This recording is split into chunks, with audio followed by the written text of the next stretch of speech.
New alarm bells ringing tonight on the coronavirus outbreak in this country. Doctors say the virus is spread through droplets when someone coughs or sneezes. And I think the business community, it's in their interest that people actually stay home and stop the spread. For a business that can allow more employees to telecommute, we want you to do that. Hi, friends. I'm Andy Paul, host of the Sales Enablement Podcast, and I want to encourage you to listen to my brand new special 6-part podcast miniseries titled Selling with Purpose. The team behind Sales Enablement Podcast and I put together this incredible series of inspiring conversations exploring what it means to sell with a mission greater than just hitting your numbers in this era of COVID-19 and beyond. So tune in to hear from world-class enterprise sales leaders and learn how their 6 companies will close $50 billion selling remotely. See how they've supported essential workers with the products and services they need to stay safe and thrive during this time of crisis. Subscribe to Selling with a Purpose now on Apple Podcasts, Spotify, Stitcher, or wherever you listen to podcasts.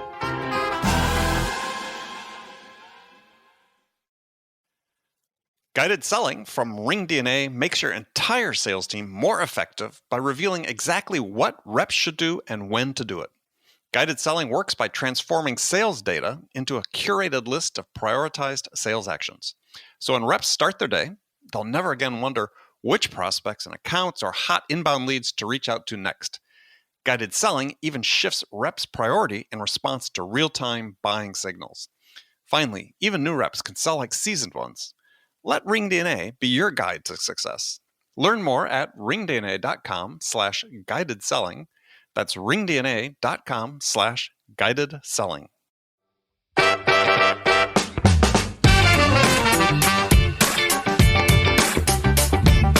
You can't possibly go in tone deaf to somebody's situation. And there's no way you know. They say we're all in this together. Well, everybody's in this together is a different place.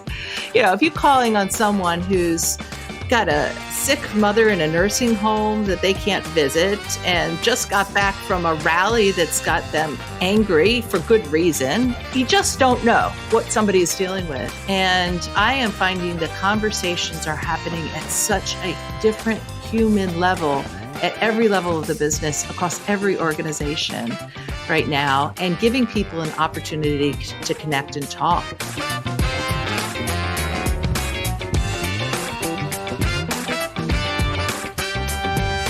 Hi, friends. Welcome to the Sales Enablement Podcast. I'm your host, Andy Paul. Now, that was Karin Hurt. She's the author of a book titled Courageous Cultures: How to Build Teams of Micro-Innovators, Problem Solvers, and Customer Advocates. And you look at all those descriptions, those are descriptions of effective salespeople. So, what are courageous cultures? Well, they're cultures that challenge the status quo. And I think we all see and really can acknowledge that in sales, so much of the way people operate, they operate from a position of fear, of losing whatever status or position they have. So a courageous culture is one that encourages people to speak up. And so we're going to dig into why people have what she calls FOSU, F-O-S-U, fear of speaking up, and also talk about what constitutes courage in a business setting. We'll also dive into what the consequences are for our sales team when it operates from the basis of fear, and what happens when it's transformed when you embrace actually speaking up. We'll also dive into how to empower employees to become these micro-innovators and problem solvers, as I said before, which are just absolutely essential traits for salespeople to possess. And most importantly, they're key attributes that your buyers are looking for. Now, before we get to Karin, I want to remind you to subscribe to this podcast wherever you listen to it. And if you subscribe, we'd certainly appreciate it if you could give us your feedback about how we're doing in the form of a review. All right, thank you very much. Let's jump into it. Karin, welcome to the show. Oh, thanks so much for having me. It's a pleasure to have you. So where have you been sheltering in place? In Laurel, Maryland, which is halfway between Baltimore and D.C. Got it. So you work from home typically, or I know you are now probably, but typically? Well, we have built out our entire basement has now become a live online studio. So yes, we are working. Yeah, we're working from home. That's been a big pivot for us. But typically we spend a lot of time on the road, traveling internationally, doing our leadership development program. So this has been a big shift. This is the longest time I've been home in 3 decades, probably. Yeah, I was thinking about that myself during shutdown. I think for me, it was probably very close to the longest period since 1985. Mm, Not to date myself unnecessarily, but yeah, we talked about you lose that muscle memory for travel. right? I I can't believe I actually am saying I miss airports, which is crazy because who misses airports? I think I got through that stage. I mean, early on, definitely, I could feel it in my body. Just this impulse to say, "Look, I need. What am I missing? Something's going on here. I'm missing being on an airplane and going somewhere." But then I got over it. Maybe it's the idea of what I was going to confront when I got to the airport. So Yeah. or in the airplane, I guess, since they seem to be ready to become political battlegrounds going forward. So, yeah, it's not going to be the same. No, it's not. But it's been interesting to see all the innovation and it's so interesting seeing people doing the best they can with what they have from where they are right now. It's been a real interesting period of time. Yeah, well, I agree. And I on the sales side of things is a lot of discussion about, okay, well, people have traditionally been in the field, sellers, face to face with the buyers. Are they going to go back to that? Are the buyers going to want them there? Mm-hmm. I suspect, I think we're seeing it just when the way people sort of are reacting when there's a little bit of an opening and everybody goes outside and mills around and drops their masks and so on, is that just people are sort of are really anxious for normal. But I don't think we know what that normal is going to be yet. Yep. People are yearning for that human connection, and it's not the same over the screen. As much as we are able to do and accomplish, thank goodness, I think people are still yearning to be in the same room with people. Yeah. And we've had one dinner with friends here in San Diego that was a socially distanced dinner. We were 12 feet apart. We're in their backyard, the wind blowing, keeping everything, the virus is moving along. And, but yeah, we had, the hosts made sure that everybody had their own separate trays of food. No one's, no cross contamination. It was nice to be able to do that, even though we had to shout to make each other heard. Yeah. So we're going to talk about your book, Courageous Cultures, How to Build Teams of Micro-Innovators, Problem Solvers, and Customer Advocates. And I think this is a timely book in many respects. So what was given that you wrote it well before this time happened, what was the impetus to write the book? Yeah. So what we noticed a pattern over the last couple of years, we were working with our clients, and what we were finding when we were working at the very senior levels of organizations, that executives would be really frustrated. They would say, why are people not sharing their best practices? Why am I management by walking around and stumbling on an idea that other people should know about? Why don't people speak up when they have a concern? And then we would be working at the front line of those very same organizations, and we would hear things like, nobody wants my ideas. The last time I spoke up, I got in trouble. Nothing ever happens, so why bother? And we thought, are you working for the same company? Because employees have ideas and leaders want to hear them, but somehow there was a disconnect. It raises a question, though, is and I know you can't generalize necessarily, but I was reading through the book, it's like, because this idea of a courageous culture is really about challenging the status quo in many respects. And the thing is, status quo is a pretty comfortable place to be. I mean, I think even if managers saying or leaders saying, we want to hear it, there's always this substrata of fear, I think, that if the challenge of status quo changes, maybe they lose status or something that affects them personally. Yeah, the problem is that the status quo is completely disrupted right now anyway. And it was already on its way to doing that because you've got, the gig economy and employees have more choices than ever, and technology is taking away the easy jobs. And so you need humans to be showing up to do the work that only humans can do. And, that's, the ability to create a real genuine connection with a customer. Your AI can sell you, well, you've got 37,000 curse words, so somebody's probably upset. But it's a human, right? To get underneath all that, to say, what is really happening here? And I want to get to that specific point a little bit later, but yeah, that's that's a big topic all in itself, which we've dealt with on the show. But I was, when I started with the status quo, I was really talking about, people's natural instinct is to try to protect what they have. Yeah. And I think that's why, this idea of this sort of, you say, a courageous culture where people are empowered to speak up, it's I don't know, I think it's fear-based. At least my experience has been, is people may have the best of intentions, but as we know, the road to hell paved with good intentions. Yeah. So, one of the things that we found, we call it FOSU, fear of speaking up, and what causes fear of speaking up. And a couple of things, so we partnered with the University of North Colorado to do the quantitative research, but we also did a lot of qualitative research in addition to all that. And one of the things that we found is that 40% of the people said, I just don't feel confident to share. And a lot of that was coming from fear.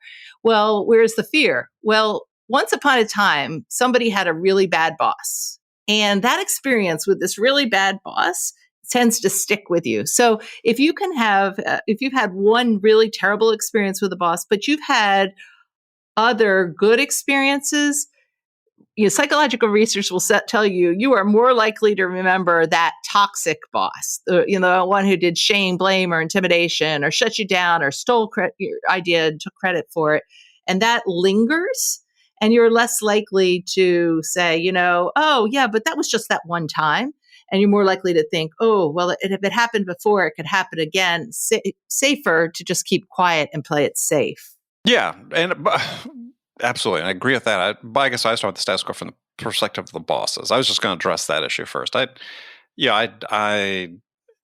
talk about courage and this fear of speaking up, but I don't know. My experience has been there's almost as much a fear of actually listening because when they listen, they're being challenged to do something about it. Yeah. I mean, and that's one of the biggest things is if you are not going to do anything with it, then don't ask people to speak up, because that's absolutely the worst thing that you could do, is to invite people into the conversation and then ignore them. And 50% of the folks in our research said the reason that they don't speak up is that nothing ever happens. And that's managers not responding. Or shaming them or bullying them or threatening them or ignoring them or whatever, right? Mm-hmm. It's but I know you're targeting both audiences, but I look on the sales side of things and you always have this sort of perception of salespeople, a negative perception of salespeople, right? Sort of this ingrained into the culture, stereotypes, whatever. And so finger blame is always sort of pointed at them, but I feel like the finger blame really needs to be pointed at the managers, because they're the ones that create the culture that these people operate within. Absolutely. It really goes you need to approach this from two angles, right? So it absolutely starts with the leaders and having clarity that, yes, we want your ideas, and clarity around what would a good idea accomplish. So going out and then deliberately asking for those ideas and then responding well to those ideas. But also, one of the things that we do when we're working with sales teams is say, if you have an idea, how do you position that in a way that it could be heard?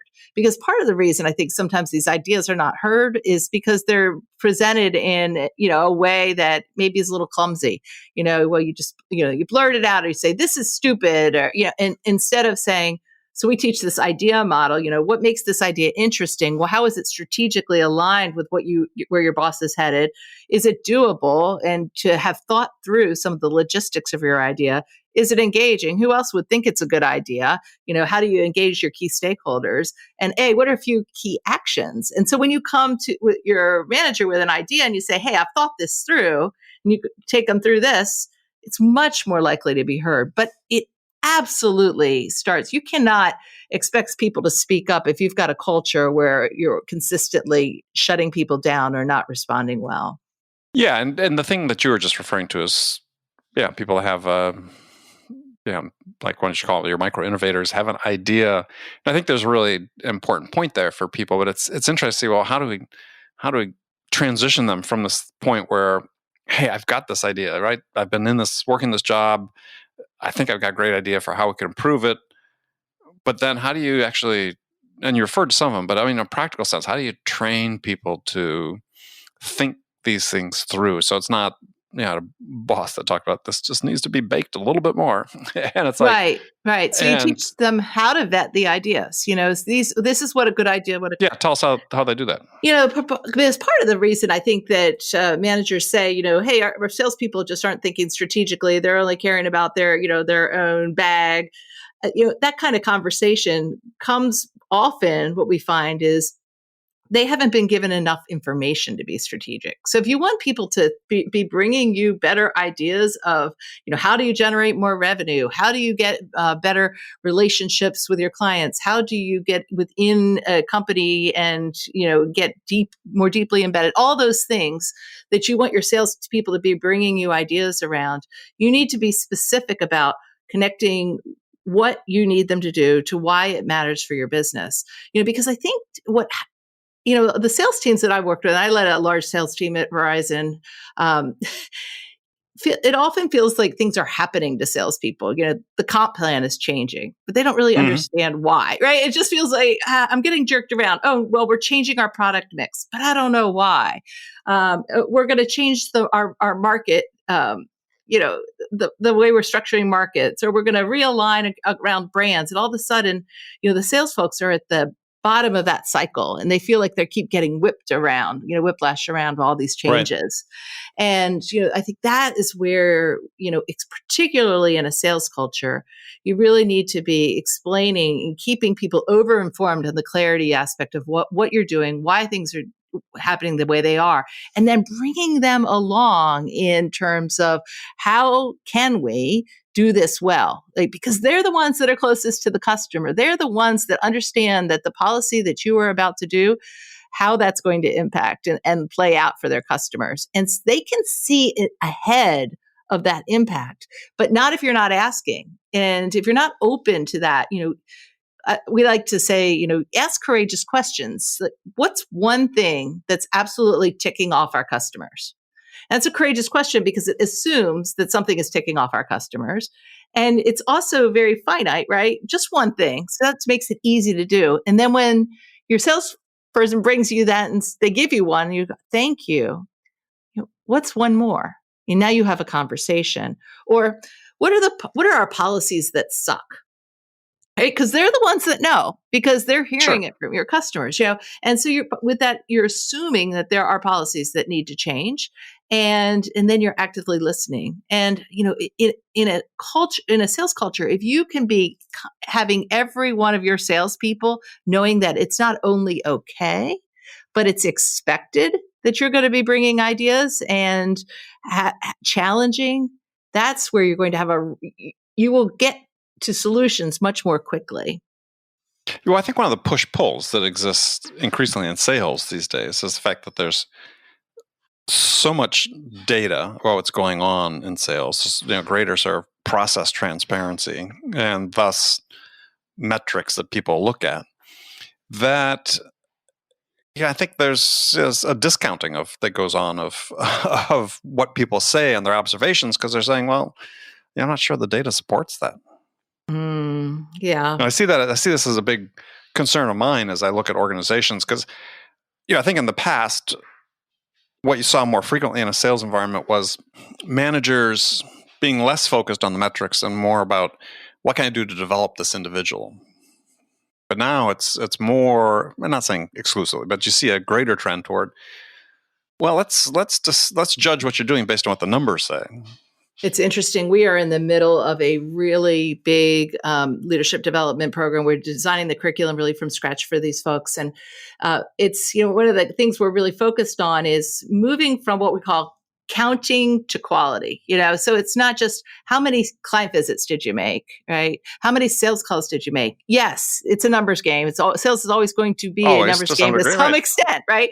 But what are you coaching to? Are you coaching just to the numbers, or are you coaching to increasingly? But yeah, that's not enough, right? That's a really dangerous slope, because I can make 100 calls, right? Anybody can make 100 calls, but whether or not you're going to have a productive call. And, so what should you be coaching to? You should be coaching to, how did you open the call? What was the connection like? Did you ask the right questions? Did you notice when they were pausing? Did you see the look on their face? And that's the kind of, in the conversation that you should be coaching to, not just the quantity of the calls.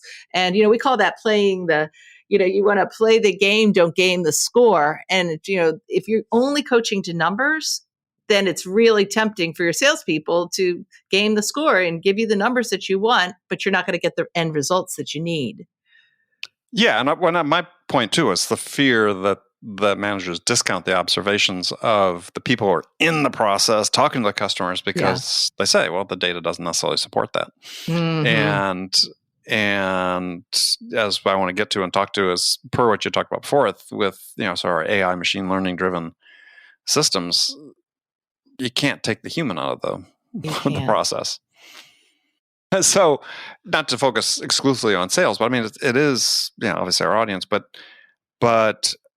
you talk about the 5 reasons people don't speak up, and it's sort of classic, when you're looking at, when I look at from my experience levels and managers I've dealt with that they're just not trained, right? That we've got this, I don't know, I think part of the culture issue that's so hard with management is that we imbue them with these sort of mythical qualities. They must know everything. They must be the expert on these things. And they start believing it. And it creates this clash. That's why we try to really break it down into, very practical tools and techniques that you can use. So it starts with, what we were talking about earlier, the asking courageous questions. One of the myths is I think people say, oh, well, of course, I have a courageous culture. I have an open door policy. People could walk through that door anytime and tell me anything. I am an open book, right? Yeah, I liked your example on that. That was a good one. But the problem is it still takes courage to walk through an open door. And so, we are training managers to go out and be deliberate in asking. One example is what we call the curiosity tour. And we were working with one CEO, and he had a new product that they were launching. It was absolutely strategically imperative for their industry. He was betting the farm on this thing.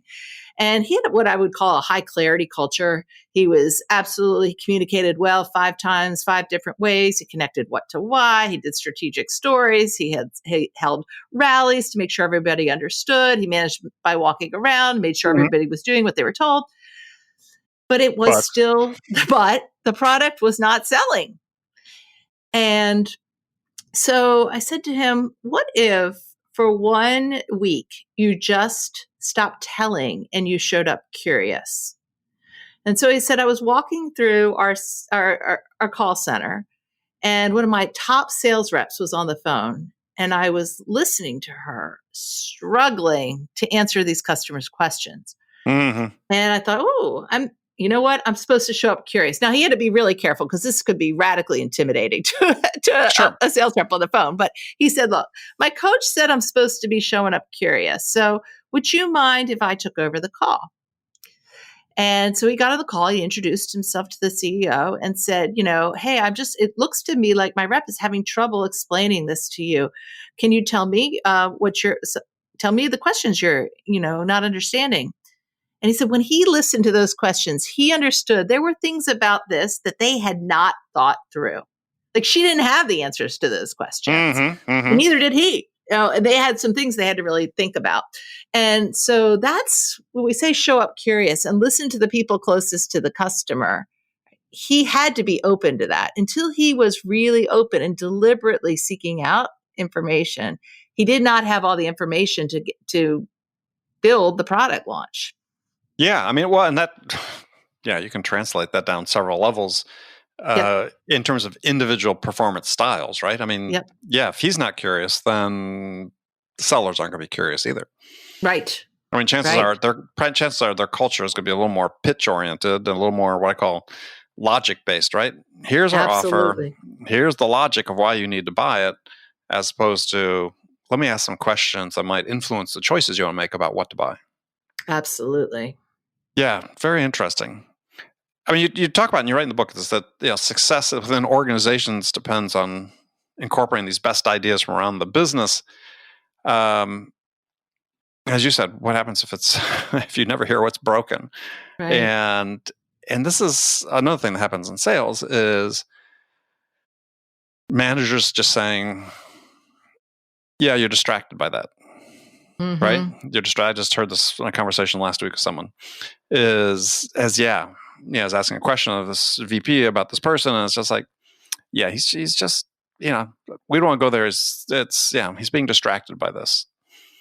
And to me, it's like the distraction really involves more that people tend to fixate on some of these things and not let them go. Mm-hmm. There's such high churn in sales these days, depending on data you look at, that average VP of sales, I think, is like 16 to 18 months tenure, and at lower level entry level sales jobs, like 12 to 14 months. And you can't build a business with that level of churn. So if there's this uncertainty, if people feel, to your point about, I think the Gallup data, right? 3 out of 10 workers agree their opinions seem to count at work, right. which means 7 out of 10 don't. Right. That's a problem. Right. And so what they do is they leave. Gallup has data about that as well in sales, is that, virtually 2/3 of sellers leave a job because of their manager. And which means that the organizations that are going to win are the ones that are really letting humans do what they do best, and not just try to run everything through AI and be able to tap in your opinion is valuable here. We need it. That's the way, our favorite definition of culture is Seth Godin's people like us do things like this. Here, people like us speak up. Here, people like us do listen to the voice of the customer. In fact, it's not just okay, it's required. And you need to really do that from the minute your folks walk in the door in the new hire orientation. Hey, how'd you do it in your last job? Right? If you are not tapping it with all that churn in sales, if you are not tapping into what people are learning from the competitors that they're coming from, you're missing a big opportunity. Yeah. Well, I mean, one of the conundrums there is that also, though, when you get this rapid churn in sales, is the question, is an open question, is, was anybody there long enough to learn anything? I would argue you're always learning something, right?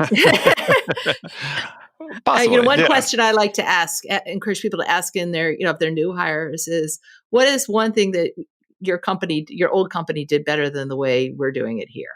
Mm-hmm. And they may not know that in the first 2 days, but you can say, I'm going to ask you that. I'm going to come back in 30 days and I'd like to have your best answer for that. Yeah, I like that. Yeah, I'm willing to bet, not that like with you, but someone else, that question rarely gets asked. Yeah, I agree. Yeah, very interesting. Well, one thing I wanted to get into before we ran out of time was just, we talked earlier before, this whole importance of being human.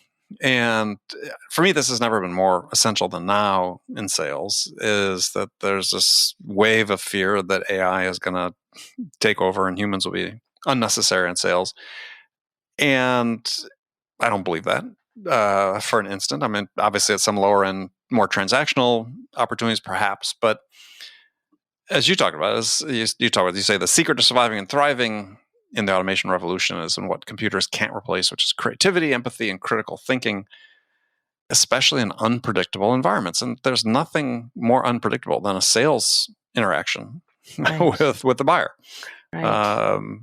And I don't know if you've read Jeffrey Colvin's book, Humans Are Underrated, but he writes about the similar thing, and he talks about really the requirement for us going forward is to learn how to become more intensely human. Mm-hmm. And I love that phrase, and I think it really aligns with a lot of what you talk about. I think even, what we've experienced over the last couple of months, just it amplifies that so much. If you can't possibly go in tone deaf to somebody's situation, and there's no way right? They say we're all in this together. Well, everybody's in this together is a different place. And so if you are calling on, if you're calling on someone who's got a sick mother in a nursing home that they can't visit, and just got back from a rally that's got them angry for good reason, and they're, and they're behind. You just don't know what somebody is dealing with. And I am finding the conversations are happening at such a different human level at every level of the business across every organization right now, and giving people an opportunity to connect and talk. And it is the same when you're selling, because yes, I run a leadership development company. And by the way, I also do a lot of selling of these programs. And a lot of what I've been doing right now is just connecting and checking in with clients to sell them nothing, right? To just show up human. Are you okay? What's going on? What's happening in your company right now? And interestingly, a couple of those conversations have led to some pretty important work that we've ended up doing. But that wasn't the reason I reached out. I just reached out to be human. And I think that people are yearning for that. People are lonely, they're tired, they're worn out, they're frustrated. And you can't, with all of that going on, if somebody feels like somebody's coming to hardcore sell to them, it's going to be an immediate turnoff. Yeah, you'd think, right? I mean, but there's still, if you go on LinkedIn and you read what people are writing, it's full of There's a lot of baloney on LinkedIn right now. Of course, you know what I mean? I'm just watching it and going, oh yeah. Are you kidding me? Are you really saying that right now? Oh yeah. Double down. It's like, and all the people how to handle objections during a COVID pandemic. It's like, really? Yeah. And all the freaking people who are connecting on LinkedIn with me and then immediately trying to sell something and saying, I'm sure your business must be in trouble, so here, I can fix it. I'm like, you haven't paid any attention to what I'm doing at all. Well, yeah. And also, when have you gone through something similar that you can think you can help fix it? Right. I mean, it's not like the situations are transferable. I mean, my career, I've had the unfortunate pleasure of working through, 5 recessions and other, things that have really disrupted the economy, 9/11, It's like Black Monday, double-digit inflation. And when I first got out of school, it's like, there are lessons to be learned, but they're not the same. They're not the same. And, everybody keeps saying, we just have to help people learn how to work from home. This isn't about working from home, right? This is working from home in a pandemic, in the middle of the biggest racial explosion we've had in a very long time. It's not just working from 50 home. years, yeah. Yeah, it's not. But at the same time, though, I think, interesting if you see this as well, but is...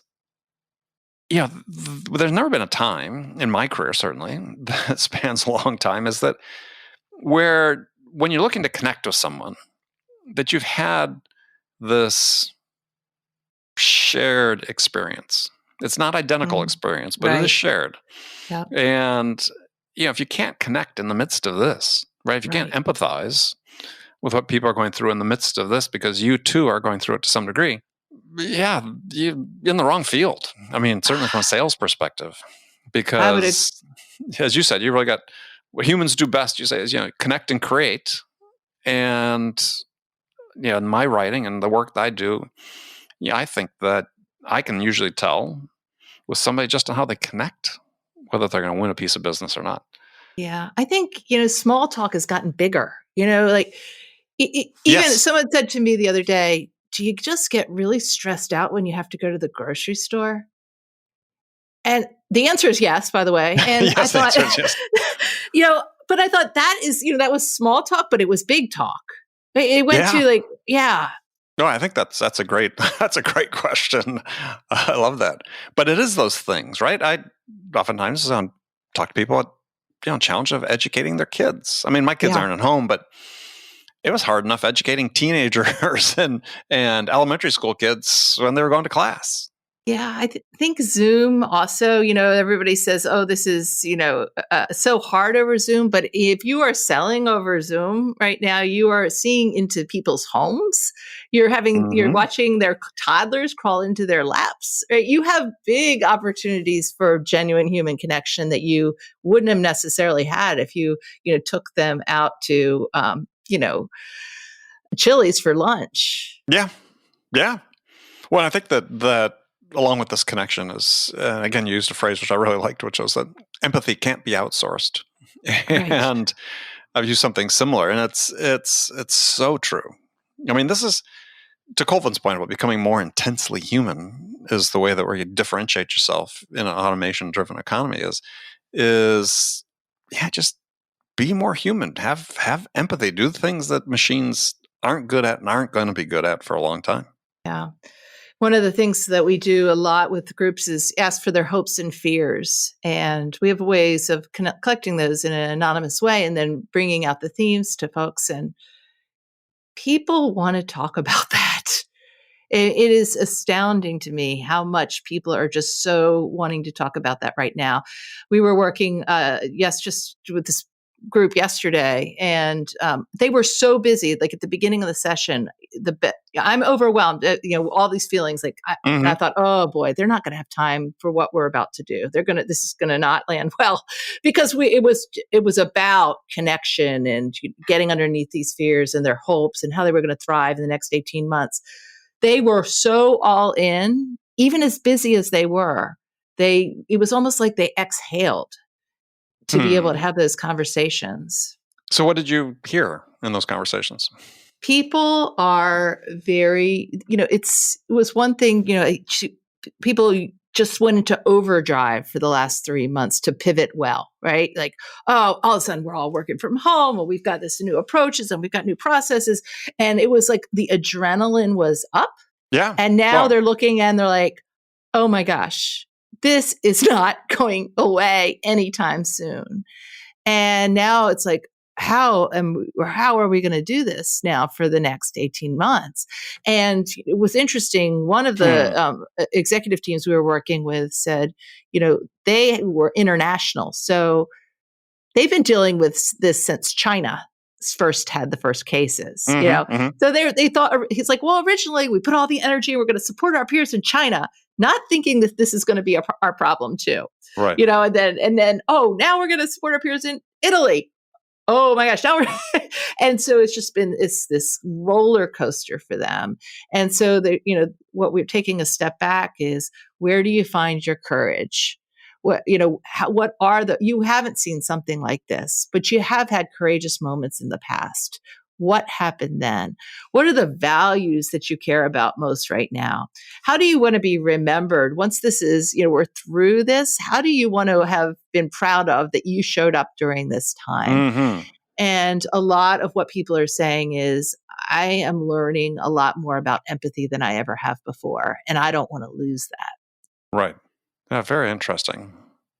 Very, very interesting. Yeah, I think this is such a sort of single moment in our history. We talk about empathy in the business context. It's in the social context with the unrest that's going on, where people are having empathy in ways I think they never realized that they would. Yeah. I mean, that the call is to stop being just an observer and to be more of a participant. And to do that requires a greater level of empathy. It does. And I am seeing more senior leaders sitting back and really listening more than I ever have before, which is good. Well, it's required. Yeah.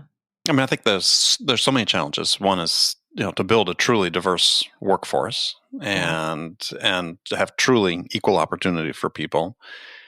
It requires that listening. It requires leaders to challenge themselves and their status quo in a way that they've never done, in a way that maybe they think they've done, but they haven't really. Yes. Yes. Yeah, it's a fascinating time, and it seems to be, converging in many respects. Various threads of thing. And I think to the point, it's like, if you can't find a way to be empathetic, have empathy for someone today, it's a problem. Yeah, it's a problem. Well, I mean, Karin, it's been fantastic to talk to you. I appreciate the opportunity so much. Yeah, and we'll have to do this again, because this is the type of conversations we're going to keep having. Great. Because it's Yeah, it was funny. I had a guest on the show last month, a gentleman named Peter Economy, who writes for. Oh yeah, I know magazine. him. Yeah, Yeah, he's got a new book out. Right, we were talking about his new book for what the new manager should do, and that's not the exact title. I was paraphrasing, but yeah, the striking thing from our conversation and from the book was that he has this statistic in there is that the average age at which a manager first receives management training was age 42. I believe it. After they've been on the job 10 years, basically. I would believe it. And it's like, here, the issues you raise in your book, it's one thing to have everybody read the book, and they should read the book, but there has to be some institutional reinforcement behind that. Yeah. And I think more so than ever, and not just in the sales field, but I think it's doubly important in the sales field, is that it's really time for companies to say, look, where do the problems really originate that we're trying to fix? And sales performance and sales productivity and sales retention. Yeah, it doesn't start from the sellers. Yeah. We have to do more at the senior level. So anyway, we'll continue that conversation. So Karin, thank you very much. And if people want to learn more about what you're doing and contact with you, how can they do that? Yeah, so our book is Courageous Cultures, How to Build Teams of Micro-Innovators, Problem Solvers, and Customer Advocates. And our website is letsgrowleaders.com. And we have a blog, and definitely connect with me on LinkedIn because I do an Asking for a Friend video each week, which people seem to enjoy too. All right, excellent. Karin, thank you. Thank you. Okay, friends, that's it for this episode. First of all, I want to thank you for taking the time to listen. So grateful for your support of this program. And I want to thank my guest, Karin Hurt, for sharing her insights with us today. If you enjoyed this episode, please subscribe to this podcast, Sales Enablement with Andy Paul, on iTunes, Spotify, or wherever you listen to podcasts. And if you could also leave us a rating or review and let us know how we're doing, well, we'd appreciate it. You can do all that on your phone in less than a minute as soon as this episode is over. So thanks for your help. And thank you so much for investing your time with me today. Until next time, I'm your host, Andy Paul. Good selling, everyone.